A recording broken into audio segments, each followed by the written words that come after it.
Hello class, my name is Dale Deerdorf and I'm your facilitator and instructor for MSE 608B.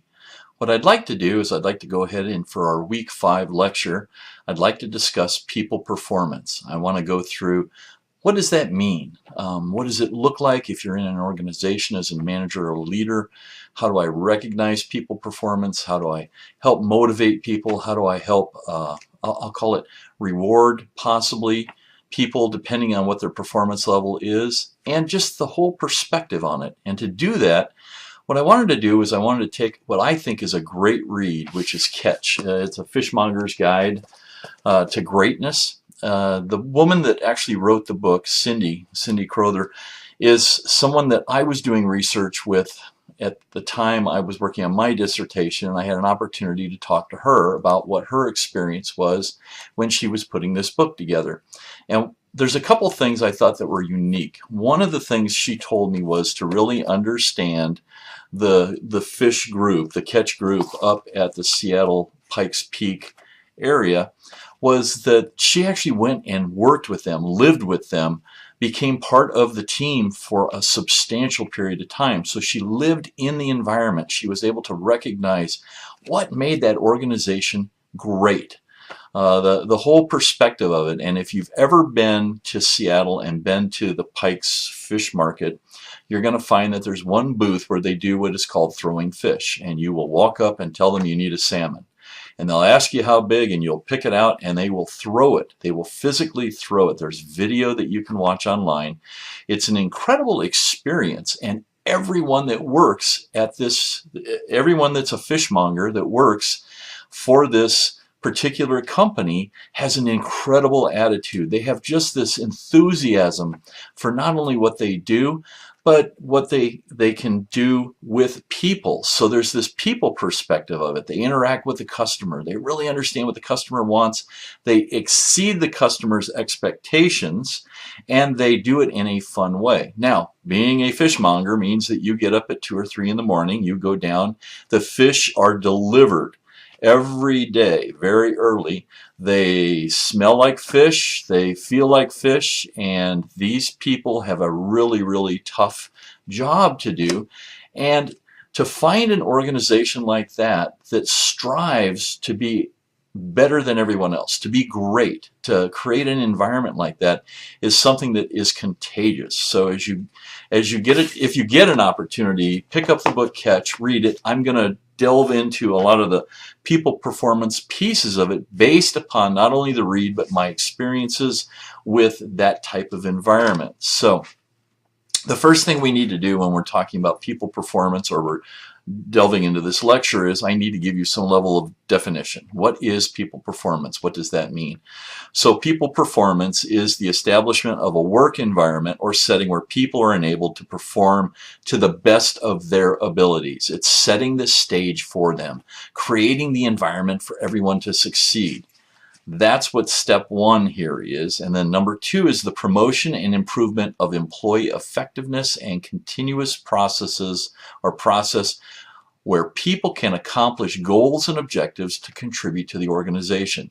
How do we break down those barriers? How do we create that environment? What do we do to make it easy, to make it natural for people to perform? Now, this lecture is going to come at you 2 ways. One, I'm going to describe what you need to do from a leader's perspective and a management perspective to create the environment, to be able to measure, to monitor, and to, follow through on people performance. But the other piece of this is meant for you personally. It is meant for you as a participant in this course. What would I need to do to make my performance level increase? So you need to relax, sit back, understand that we're going to talk about this from a couple different perspectives. So with the fish organization or a fish culture, there was a culture statement that they put together.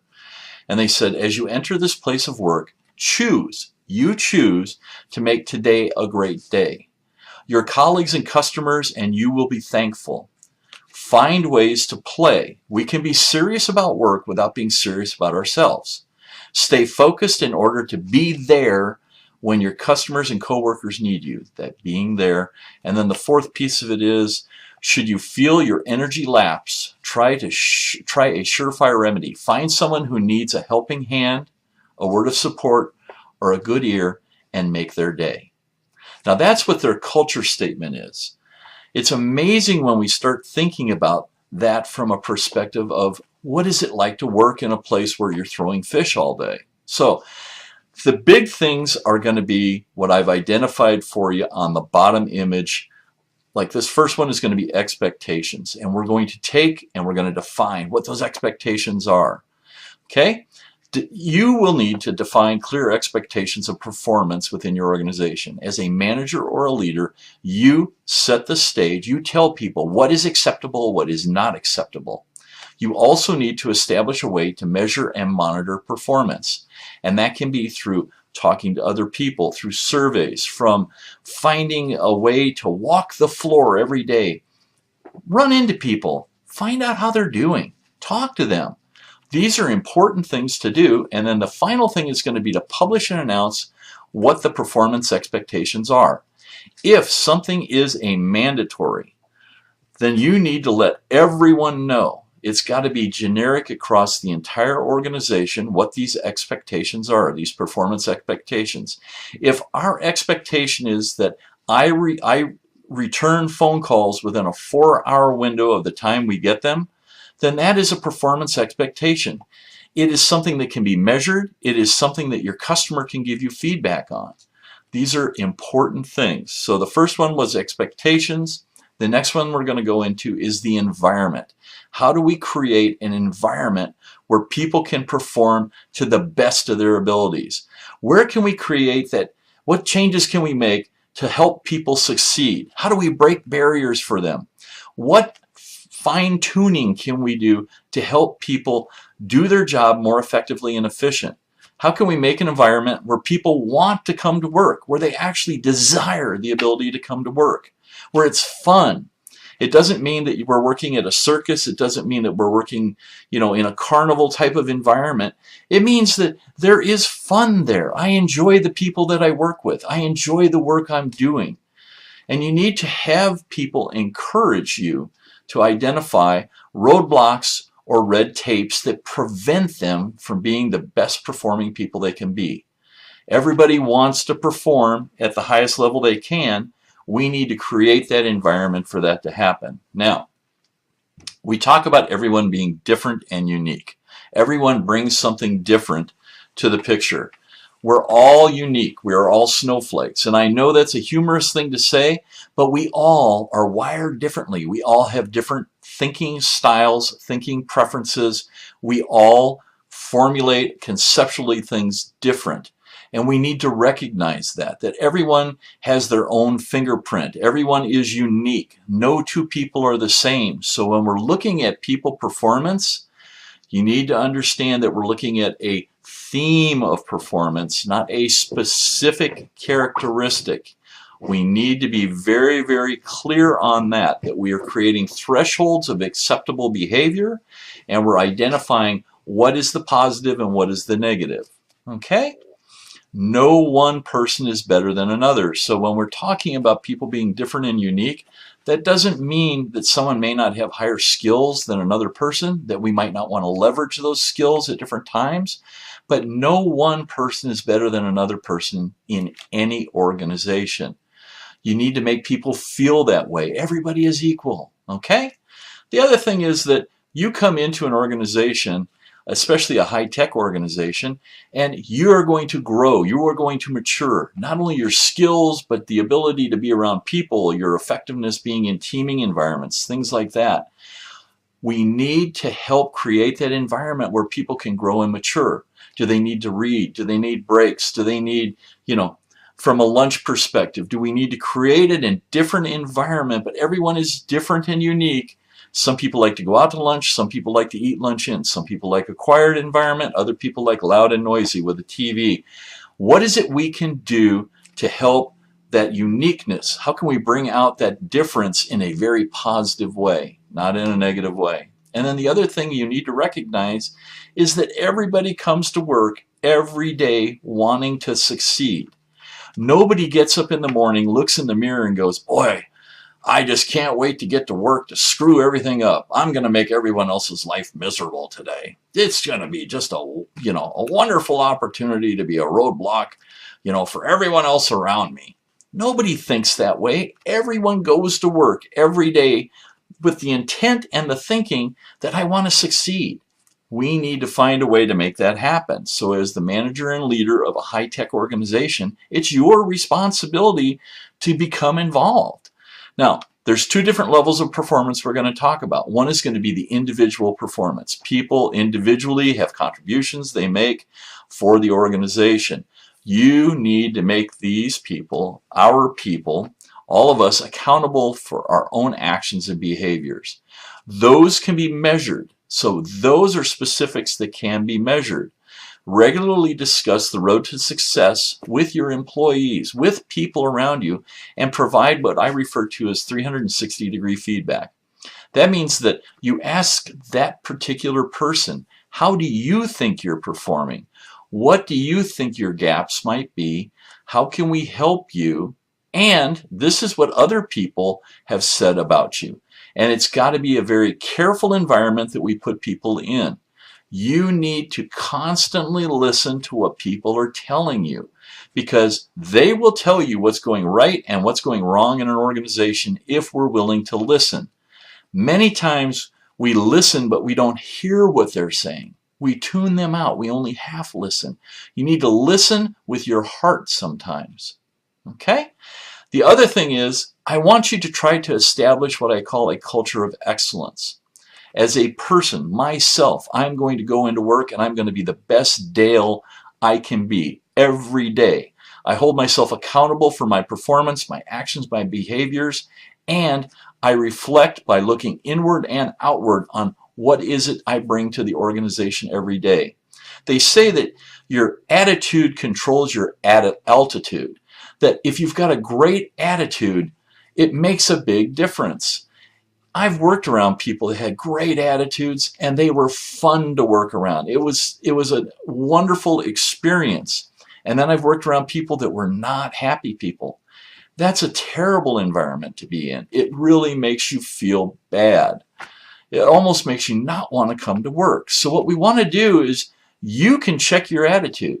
You can create that positive attitude every day you get up. We want you to try to create that as a leader and a manager in an organization also, so that other people can catch that enthusiasm. They can ride with you on that. That's individual performance. Now we're going to talk about team-based performance. Teams are unique in high-tech organizations, and that they are high-performing teams. They're working with technical challenges. They've got a ton of different things that are going on. We need to develop what I'll call collaborative environments. This is environments where people are willing to share. They're willing to talk to each other. You'll hear this terminology sometimes where people say, I'm just not a people person. I don't like working in teams. And if you give me a chance to work individually, I'd rather do that. In today's environment, that is not acceptable. You have to be able to function on a team. Teams need to be able to create collaborative environments where they can get synergistic thinking, where you're talking about all of the things that are happening and you're looking for ideas from everyone. You're getting that input from everyone. We're stronger together as a team than we are as individuals. If you look at great football teams, if you look at NASA teams that went off to do incredible things, if we look at all these high-performing teams around us, skydive teams, you look at airplane pilots, people that are in team environments that have high demands on them, they work in this high-performing team environment with other people. They help other people succeed. If they see a gap, they step forward, they say, we'll get it done together. It's a team effort. No one, I'll call it football team, gets to the Super Bowl because of one person. You have to have a team of people. It can't just be a quarterback. The quarterback's got to throw it to someone. Someone's got to catch the ball. Someone's got to make a block. So for that analogy, you can see there are multiple levels of people that have to be in place. The owner had to purchase that person and get that contract. The trainers needed to train them. There's a whole infrastructure when we talk about a team. Okay? You need to define team performance. You need to tell people what's acceptable from a norms and cultural perspective. What are the objectives? If our team, I'll call it culture, is that everybody shows up for a meeting 10 minutes late, that's not acceptable. So you need to let people know team meetings should occur on time. We need this to happen exactly at this time. We value your input. We value your time. We treat things differently. So you define that team performance as a manager and a leader in a high-tech organization. And the big thing that tears teams up, the big thing that drives team performance down into the gutter, is when someone has a conflict and it festers. Nobody talks about it. It just stays there. Somebody's not doing what they need to do, or we've got the wrong person at the wrong time doing the wrong thing. We need to find a way to address team conflict immediately. You've got to sit down with someone and let them know, or pull people aside and talk to them and find a way to resolve this. It makes everyone on the team uncomfortable. Everyone's team performance will slip if you don't address team conflict immediately. Now, the next thing I want to do is I want to talk to you about motivation. How do we motivate people to get the best from everyone? What is it we need to do? How can we increase people's effectiveness and efficiency? Well, there's a couple different things we can do. One is we can create an environment where we've got camaraderie, or what I'll call light competition, but not competition to the point where we're pitting two groups against each other to try to get a reward. You would look at this, and I want you to think about your family. And from your family's perspective, if you've got a couple children, and if you don't have a couple children, I want you to think of an environment where there are a couple kids. You would never pull your kids off to the side and pit them against each other in a competition and then reward one, not the other. That wouldn't be right. You wouldn't do that. So you need to think about people as part of your extended family, especially when we're talking about people performance. You motivate people by doing simple things every day. And some of those simple things could be something as simple as getting a Post-it note and writing on that somebody's doing a great job. Something as simple as that, walking around, taking that note and putting it on their desk when they're not there. Walking around and telling people, hey, great job. I know you were here late last night. I recognize that. I really appreciate that. You've got a team that's working late. You know what? Go out and buy some, I'll call it pound bread, cookies, things like that. Put a note on it that says, you guys are awesome. Put it in the cafeteria. Put it in the place where they have team meetings. Walk in and give it to a group of people that are working late. Things as simple as that can make the difference for teams. They love it. People love it to be recognized when you're doing something right rather than being recognized when you've done something wrong. And we all have issues, but the easiest way to motivate people is to recognize what they're doing right, commenting on it, and letting them know by sending the message clearly that what they do makes a difference in our organization. How their actions impact the bottom line. It ripples through. It makes other people more efficient. And that not only do we recognize that, we wanted to thank you. You come to work every day. You spend time away from your family, from your friends, from other things you could be doing to be here. We want you to know that what you do makes an impact, that it's good for us. That's a way to motivate people. Simply say it. Send an email. Put a Post-it note. Pull people aside if they like it and talk to them and let them know that you recognize that. Now, the next piece we're going to talk about is mentoring people. So people performance, let's talk about it from a mentoring perspective. Because a lot of times people will say, well, I've never officially been mentored. You don't necessarily have to have an official mentoring program, but you need to establish what I'll call a mentor-mentee type of environment, where if people want to learn, if they want to pick up information from other people, that there's an opportunity for them to do that, that there's the availability of someone else to talk to, a senior leader that I can go in and ask a couple questions of, about my career, about what's happening to me, just something in that ability of being able to share with somebody else this is what's going on, and that other person, that mentor, to say, it happened to me, or this is what you can do. I can make recommendations for you. And you need to remember that everyone, no matter who they are, has something positive to share. You don't necessarily have to have the vice president of the company as your mentor. It could be someone from another organization. It could be somebody from outside. And what you're looking for a lot of times is the need to share two types of information: explicit and tacit. Explicit is what's written down on a piece of paper. This is how we follow the processes and the procedures. This is what we do when we run into an issue. That is one level of mentoring. The other is the tacit side, the intuition. This is the actions that I take. This is how I do it. When I put a team together, I pick 5 to 7 people. I look at the characteristics. How can I make that a positive team for them? How can I blend that?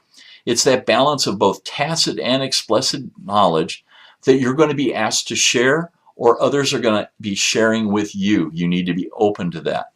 You need to look outside your organization. And by that, there's a lot of information that you can gain from other organizations, other companies. How do other people do it?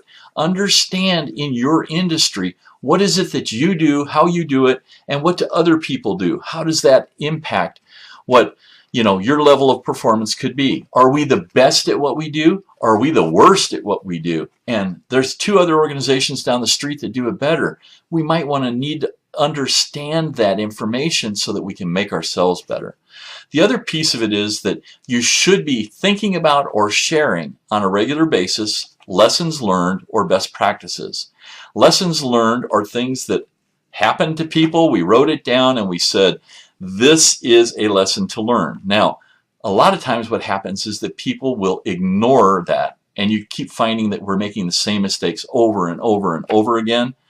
That means what we need to do is we need to unlearn old behaviors. We need to unlearn actions that we did before and replace those with new ones.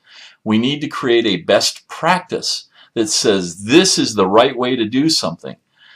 Those types of inputs, those things that are created and shared in a mentoring-mentee environment are worth their weight in gold, because what it does is it helps grow people. You're making people stronger. They're making themselves stronger. So let's talk about training. A lot of times one of the first things that happens when a project or a program gets in trouble or a company has issues is the training budget goes away. We stop training. We tell people we just don't have the money. It's great that you want to learn something, but we can't afford it. Well, you need to find a way to create that environment for people to get the training that they think they need. And there are so many ways to do it. So you need to look at how can we take people's individual performance development, those skills, and give them the tools that they need. Now, one of the things I love to do is I love to take people that have got a specific skill that we want everyone to kind of learn how they do it. And I ask that person, I say, can you do me a favor? Would you put together a 15 to 20 minute presentation on how you do that? How you do that. You do it better than anyone else. And we're going to call that a lunch and learn. And what I'm going to do is I'm going to offer that up as an opportunity for other people to come in at lunchtime, if you would be willing to do this presentation, and they're going to listen to you, they're going to learn from you. We call them lunch and learns, and we take different people in the organization and we say, this skill is something that a lot of other people wanted to learn. Let's find a way to make that happen. It costs relatively little as far as time, effort, and money, and it's worth so much in the ability for people to think, somebody values what I have. My knowledge, my skills, and I'm going to share that with other people. The other thing is conferences. Make sure that people have an opportunity to go to at least local conferences. Local ones are not as expensive as international travel or travel across the country, but local conferences, if there are local chapters of organizations that have meetings on a monthly basis where they have specific keynote speakers or things like that that they're sharing, find an opportunity where people have the opportunity to have time off if necessary during the day, or that we flex hours if we can so that they can go listen to these type of environments, talk to other people. The final thing I'm going to tell you is that you should publish and share your ideas. You need to find a way in your organization to find out what people are thinking, what new ideas are being created in my company, and we understand that. Leverage that back into your strategy. Show people how what we're doing makes a difference, makes an impact. Publish and share new ideas. The final piece I'm going to talk about is going to be rewards and recognition. And there's a couple things that I'll say are really tricky here. Some people don't like to be recognized. The worst thing that they would want would be in a meeting or in an environment where somebody would ask them to stand up. We've got an award we want to hand this particular person. Some people are introverted and just don't want that. It'll do more damage than good. So you need to understand the difference between people. Sometimes talking to a group of people and saying, hey, we wanted to do a thank you for somebody that did something good, a reward for them. What would be appropriate? Talk to the people that work with this person. It might be that they would just love to get a free car wash every month. They came to work and, something like a car wash. That quick note of thanks, letting people know that what they do is something that is recognized. You need to also create some level of formal reward structure. And I'm not saying this has to be huge, but there needs to be some level of reward for people who go above and beyond. And if you do go above and beyond, you should have some expectation that there's an ability to get something in, I'll call it in exchange for that. Even if it's something as simple as picking up the phone and calling someone and saying, hey, I know your team worked really late last night. Do me a favor, let them know that we recognize that and they're really helping contribute what's happening in our organization, that everyone has the ability to recognize positive performance.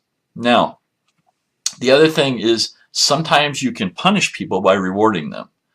You can create environments where you can pit people against each other and they will actually underperform so that you'll reward them later on.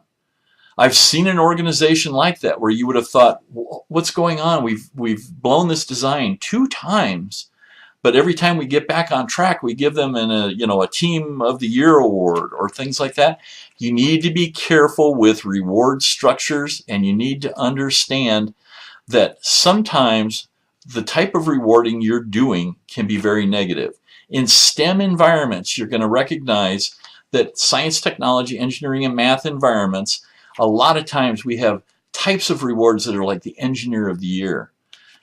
That selectively pulls one person out, and then that one person gets recognized. Everybody else looks and says, well, I worked just as hard as that person did. How come nobody saw what my efforts were? So you have to be careful that you're not punishing other people by rewarding certain ones. The other thing is, in an engineer of the year environment, I worked at one company where what we would do is the engineer of the year would then be offered an opportunity to become a manager. And this was typically a technical person, and they knew that to be able to stay with the company, they really had to kind of go along and become a manager. So we just took a great engineer, a great scientist, someone with a great technical skill, and we made them a poor manager. They're not going to perform as well as they would have if we'd have just left them where they wanted to be. So a lot of times the biggest thing to do is to sit down with someone and say, I recognize the great performance that you did, and we need to find a way to recognize or reward you. What would you like? What can we do to make you feel better about what you did? Now, once you go through all of that, I've got a series of questions for you again this week. And this lecture, once again, remember, a lot of times I'm looking for a yes. A lot of times I'm looking for a no.